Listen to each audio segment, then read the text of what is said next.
So hi, today we have Pranav Shah with us, who's currently working with the ENY Business Consultants, and his profile is into risk advisory, or you can call it business consultancy risk profile. Uh, Pranav has qualified in the May 22 attempt. So hi Pranav, how do you feel coming Hi, on? Dashika. Thank you so much for having me here. And then now being a guidance to a lot of students.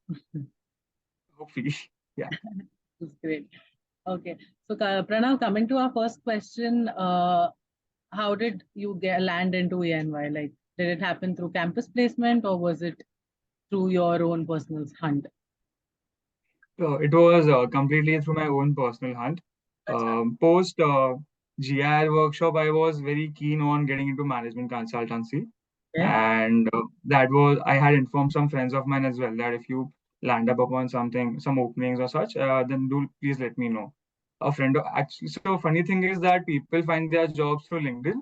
I found mine through Instagram. Oh, wow. Actually, yeah. Through friends and all that networking that you've made. Yeah. Um, So a taxation faculty had posted a story that a third person had a vacancy in their business consulting team at EY.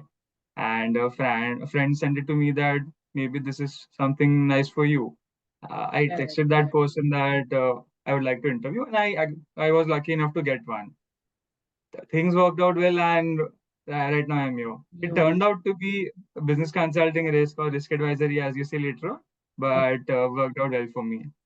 okay, so we can say that creating a bond, nurturing it, and then converting it, that formula actually worked out for you. That Shivam Palansar promotes. That is absolutely applicable in your case.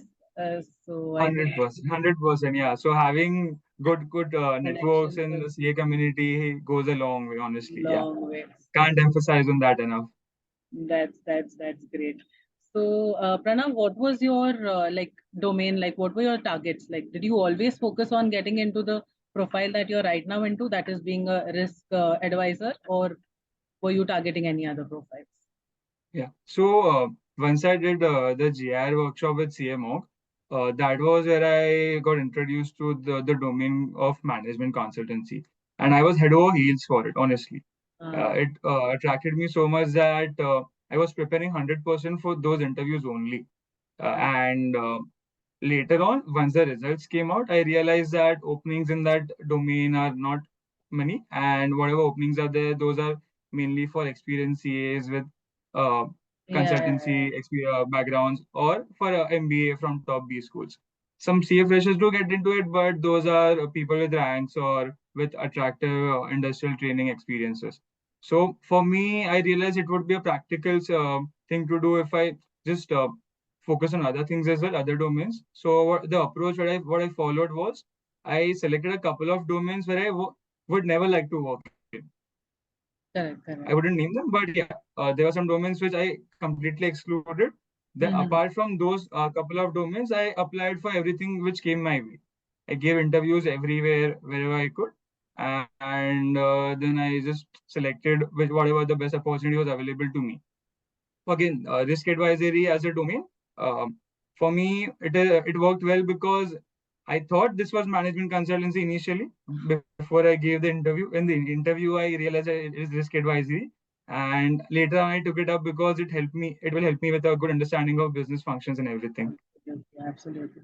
So I think you went through the process of elimination. First, you decided on what you absolutely don't want to do, and then you were like, okay, these are the things that I would still consider, or put myself into. And of course, business consultancy being one of the most niche profiles, every CA student aspires to get into it, and but the entry barriers is definitely there. So 100%. you have to do Yeah, something that may land you 4 years or 2 years down the line. It may, give you a route, or you may land up in a business consult. exactly. So risk advisory is like a stepping stone for me towards management consultancy. To be honest. Absolutely. So tell us something more about what exactly does a risk advisor or a business consultancy advisor do? Yeah. My main function is Yeah. to foresee any risk in the business Okay. landscape of a client and recommend them solutions for it, as well as highlight major points where they can you can say that there are any kind of control gaps or any process gaps, and they can improvise on those controls or processes. Apart from that, uh, you can say that 50-60% of our work is into internal audit, which a normal chartered accountant would do. And the other half of it would be SOP implementations, testings of various kinds. There are many kinds of assignments which we get. Various. A normal chartered accountant student wouldn't even imagine them, honestly. Mhm. And apart from that, I think, yeah, I think that's all for risk advisory.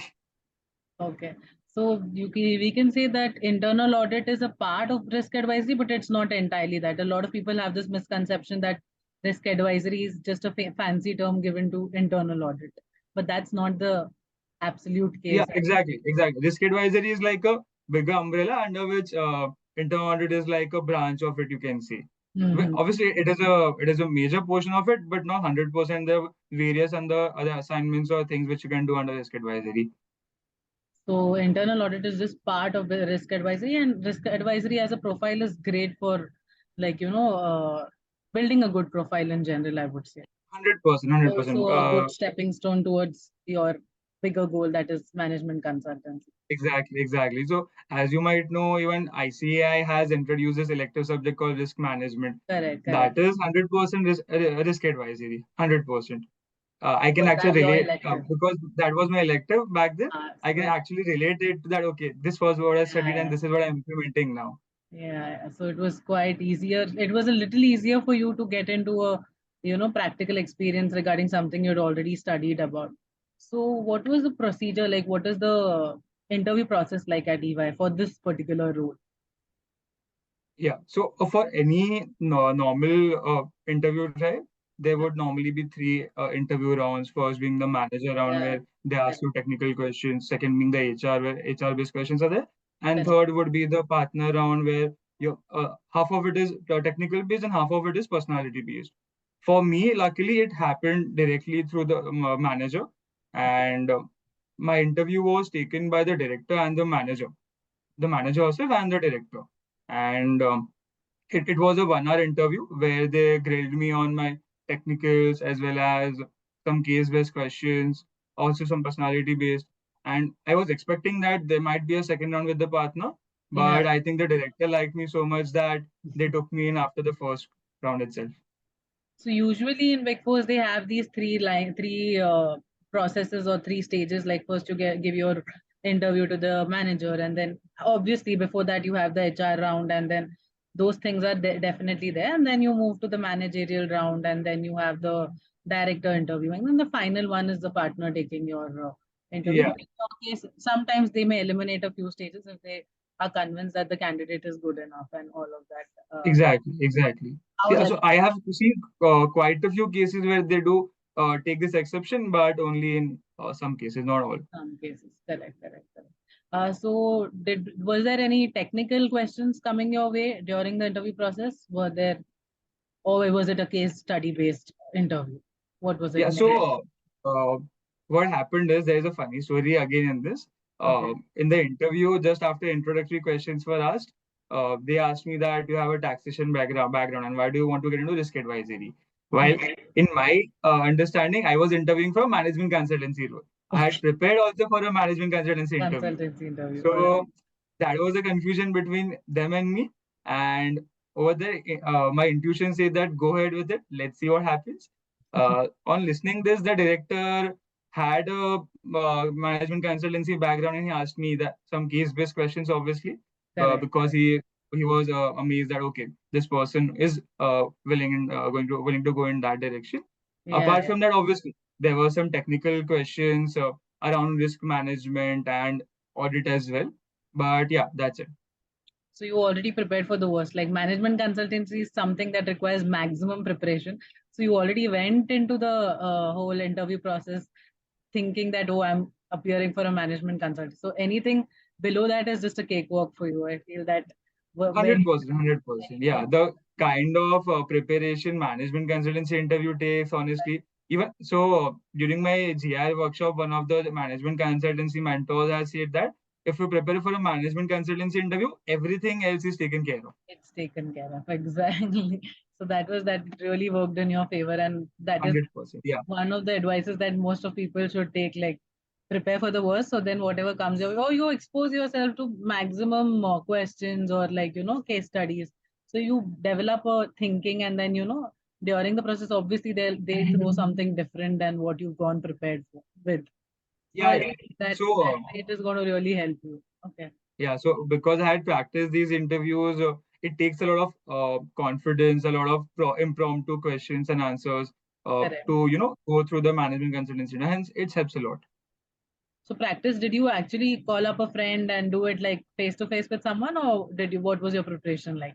Or did you just Yeah, go so to case study? I was lucky enough to find a buddy Uh-huh. from the GIR workshop itself, Okay. and me and her prepared with each other for case interviews, for Uh-huh. normal interview questions, standard interview questions, which the workshop emphasizes on. Apart from that, I also prepared individually. That is obviously required, but having a buddy helps a lot. Helps a lot. Yeah. It keeps you motivated in a lot of ways.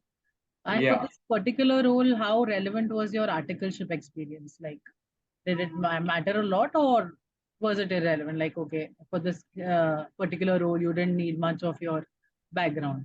What was that like? So actually, I overall as articleship helps a lot for us to develop because 3 years ago I was just a student. Now Correct. I can actually be a professional and face CEO of bigger organizations and everything. From my articleship experience, it was majorly in indirect taxation, and hence technical wise, it was not that much of a help. But the learnings which I have from there around taking ownership for my assignments, because I was from a small or you can say mid-sized firm, I Mhm. had to take ownership for a lot of assignments in my Correct. second and third year of articleship. I had to plan and implement them by myself. There was no cake or hand holding over there. Apart Mhm. from that, obviously, my principal had a lot of learnings to share with me in case of client relationships, dealing with colleagues, auditing, client visits, everything, which I cherish a lot. It has been a great experience, and obviously, I consider my principal as a teacher only, not just as a formal principal. So I think that is the good part about being placed in a small or a medium-sized firm. You get a lot of client-facing work, or your exposure is way more than what a say upper mid-size article may have, because you have to Very true, very true. a lot of assignments on your own. Like, you have to do it from the start to the end. You have to handle the whole thing. So I think that is definitely a good position for a person to have. It's like like a good enough experience, even though it may look not very fancy on the CV, but quality wise, I think it really serves. So Very what? true. So, yeah. Please, please. Go ahead. Yeah. So in my articleship, actually, we had Saturdays working as well. We used to sit till late for deadlines, and also we used to face the clients firsthand, visit officers firsthand. So it helps a lot in building a lot of skills which Big Four requires. Absolutely, absolutely. So, what is the growth trajectory in your role, Pranav? Like, where do you see yourself going 3 years down the line, or 5 years down the line in this role, or do you see yourself taking an exit route from there? So that is still a thought to be made. But yeah, in this role currently, right now I'm a consultant and risk advisory. 2 or 3 years down the line, I would be promoted to a senior con level. Right now, my major work is execution of assignments. Once I become a senior consultant, it is reviewing the assignments executed by my peer consultants. Post that, maybe 5, 6 years down the line, I would get promoted to a manager level, where my major work is to overview whether the assignments are executed properly or not, and also bringing in new business, new clients. Anything above manager level in business consulting is mainly with client relationships and uh, you can say building new business. Apart from that, for me, I am still not sure where would I go ahead with. Yeah, yeah. Management consultancy is obviously still in Too my soon mind. to say. Yeah, yeah, Maybe 2, 3 years down the line, if I feel like it, if opportunities prevail, I yeah. would like to go ahead with that. Maybe I would go ahead with some executive MBA program. Let's see where life takes us. So I think as a risk advisory in this profile, I feel the hierarchy is lot smaller than the other profiles, and I think one can grow faster here. Is that the case? True, yeah. So between me and the director level, there are only four uh, upgrades. I Yeah, become a senior con manager, then senior manager and director. yeah, And yeah. if I stay in this in the same team for you can say 15, 20 years, I would become a partner at EY. That's a decent growth rate. I feel like if you're Yeah. getting a partner's role in like 10 to 15 years, then that's really good enough. Yeah. So coming to one of the most sought after questions or most looked forward questions is what is work life harmony? You coming from a big four is like, has a reputation of, not giving a very good work life harmony situation to its employees. So what has your experience been like post Uh, qualification? you can clearly see my dark circles. Yeah. So work-life balance, I wouldn't emphasize much. You have to work extra hours whenever required. Mainly in business consultancy, it is very flexible. You have to work on weekends, extra hours wherever required. You can work remotely as well. But as a compensation, whenever a new assignment is initiated or whenever assignment is a closure is there, there is a little less pressure. You can take your time a little bit. You can have half your day to yourself or the weekend for yourself. Obviously, apart from that, the life at EY is amazing. I have traveled to four cities in my short tenure at EY of 3.5 months already. Wow, There's a that's lot of traveling involved. My team is amazing. They have been extremely supportive of me in my initial few months in a new role, help me learn and everything. I meet various stakeholders of clients every day. I meet various colleagues of mine every day from various backgrounds. My team has MBA graduates, has graduates who have come up from analyst level to consultant level, and it's quite amazing, honestly. Yeah. So all in all, I think it makes you work, but then it also compensates in other ways that you don't feel that pinch. Like, okay, I have to work longer hours. But I think risk advisory as a profile, you have to work around the calendar. I don't think there is a specific season that like you're burdened too much in this specific season. I think around the calendar you have to keep in touch. Yeah, yeah, yeah. And there's Your assignments will be based mainly quarterly based assignments. okay. Quarter to quarter it will happen, and learning wise also it's nice. That's great. So all in all, you would recommend somebody to get into this profile and also EY as a firm. Yeah, so EY as an organization has a great brand value. It has amazing clients in Definitely. India. It has a global reach. Obviously, everyone knows that. Risk advisory as a profile, if you want to gain a good business understanding, if you don't have a good business understanding from your articleship experience, if you want to gain it, it is a amazing thing to go ahead with. It has decent money, obviously. The Yeah. traveling is amazing. You get to travel for clients around the globe wherever the client requires you to go to. Mhm. And overall, I think, yeah, it has been good for me. And for whoever wants to go ahead with this profile, it would be fruitful for them as well. Okay. So I think you've summarized it really well in the end. This role provides you with a lot of business understanding, and then of course you get an exposure into advisory. That how do you advise your clients into doing their business well? There's obviously good compensation here, and then travel opportunities. I think a lot of us definitely after getting out of the isolation of studying for months and months, we definitely look forward to seeing a few countries or maybe a few states also for that matter. So I think this is Very true. a very good profile if one has these priorities in their mind. So that's great. Yeah, yeah, Thank you yeah. so much, Pranav, So for yeah, just to add to my last answer, it is 100% client-facing role. Get to meet various stakeholders every given day. You get to travel and meet stakeholders from different areas in India itself or even across the globe. uh So you get to learn from that there as well a lot. that's amazing. I think that's all the insights that we'd require on this role or on EY as a firm in itself. So thanks a lot for coming on board and sharing your experience. I'm sure that your journey of this interview process and the placement and the post placement, all these experiences are going to help somebody to land into their dream job. Thanks a lot for coming on board with us. It's been an Thank honor. you so much, Rishika, for having me here. Thank you so much. All the best to everyone who's watching this. Thank you.